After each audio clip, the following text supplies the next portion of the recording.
Hello. Well, this will be the third video, Alaskastyle828. For the most part, the bike is done. I feel like there isn't a whole lot I need to do to it still. There is a little bit of graphics that'll be done. A girl I race with owns a graphic design shop who did the wrap on my race bike, which I believe that setup up there. I'm gonna take it down to her when spring comes and have her tie in some of this yellow into the bodywork panels, just to kind of make it look pretty good.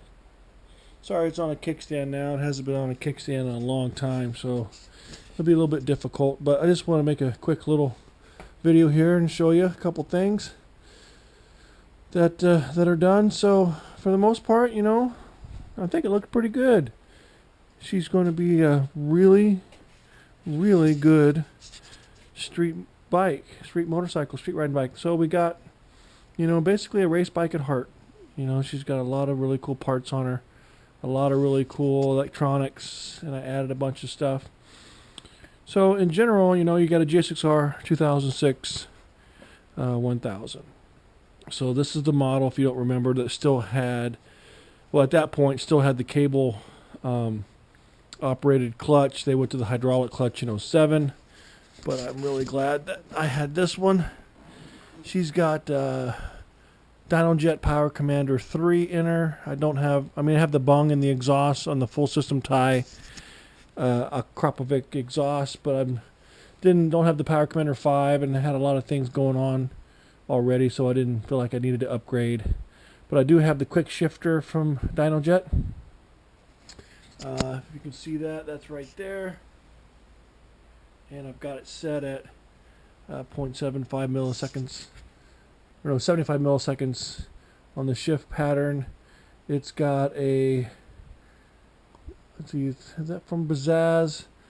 But it's got a diode in it that lets the engine, or it retards the timing, so the engine thinks that it is in 5th gear pretty much all the time. This bike came with a timing, it doesn't retard the timing, but this bike stock retarded the timing in the first 3 gears to eliminate the horsepower, and I have a system in there that bypasses that, makes it think it's in 5th gear. So when you're in 1st, 2nd, and 3rd, gets rid of the kind of the horsepower reduction setup that it had stock. Only really thing about that kind of caused problems, not really problems, but it's different. So on your display, when you're in 5th gear, it shows 5, but when you're in 6th gear, it shows 5 as well. I also have the LCD display, really cool feature. You know, I'm sorry, I don't know about the Power Commander 5, but when it was Power Commander 3 was out, you could do all your mapping. As far as your map downloading, you can have multiple maps on SD card, which slides in here to the side, and you could upload maps on the fly. You can do your fuel trim. You can advance your timing. Really cool stuff you can do right from this display with your helmet on, with gloves on. I've got a little stylus here on my reservoir, and I pulled over in the hot pits and done some adjusting right then. A really cool feature. So another thing we put some lights on this thing. So if I throw this switch right there with the power on, it throws those ditch lights on. I thought was pretty cool. So those are my moose spotting and deer spotting ditch lights. It's got a 12-volt accessory for my air compressor and the USB for charging all my smartphones. She's got at the moment Woodcraft clip-ons, but I got Vortex backups. Mainly I took some of the Woodcraft stuff off because over the racing years I kind of was wearing it, didn't crash and wearing them out, but kind of pushing on them real hard, bending on them, kind of causes it to, you know, coming out of the corner, slow corner, putting a lot of pressure on the outside foot peg. And I got some little wows in it, and then a couple couple times, you know, getting pretty deep into a corner and hitting the coping would, you know, bent the shifter, bent it back, bent the shifter. So I always kept an extra set of everything at the racetrack. So I thought it was a good idea just to go ahead and put on the new stuff, being this bike is going to look really, really new for being 10 years old and having, what is it, 5,200 miles on it. And it had about 500 miles on it when I turned it into a race bike. So she's just about got 5,000 miles of racing on it. Ran Silcoline, really thin weight. It was OW20 for many years. Changed it every race weekend. I've moved on to a little bit thicker oil. Not so worried about getting the extra horsepower. This is what we got in there now.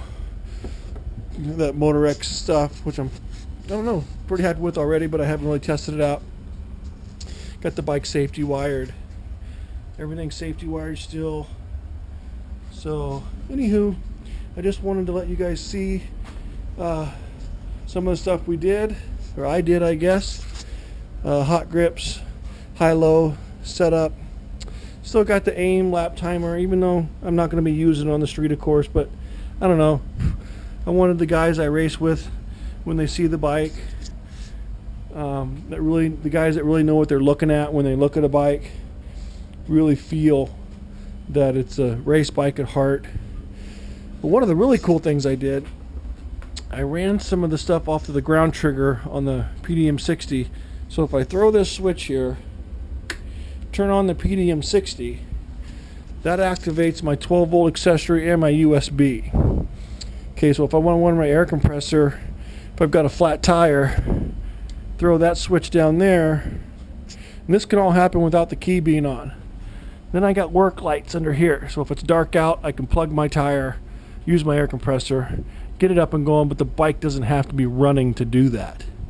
So, and I can also charge my phone if I want, with the bike not being running. So it is a little bit of a risk to have someone that knows where that switch is down there or under here, throw it and have my battery go dead. But to be honest with you, I will not be leaving this bike unattended. This bike is going to be set up for going camping, running the mountain roads around here, hitting the twisties hard, stopping by a stream, camping out and doing some fly fishing.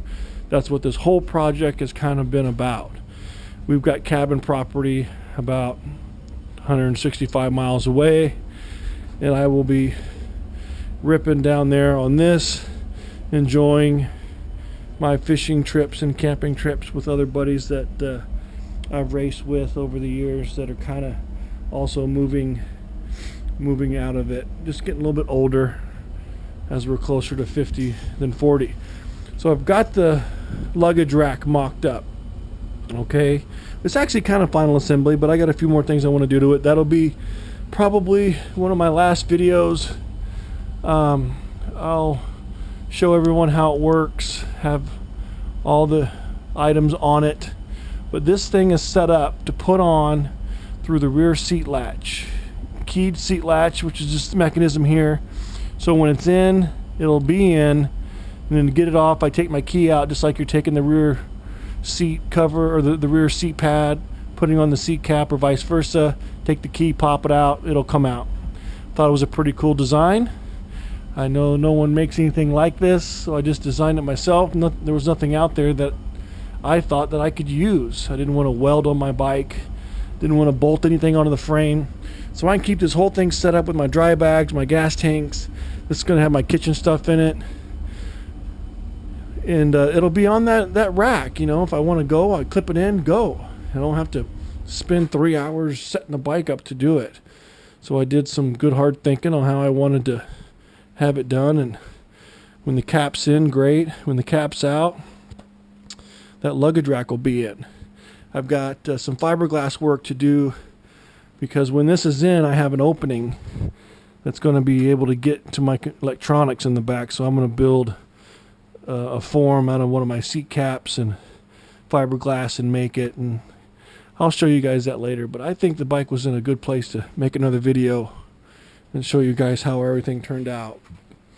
So underneath, We got the lights and the wiring underneath, pops out, runs up to the triple clamps with the steel braided lines.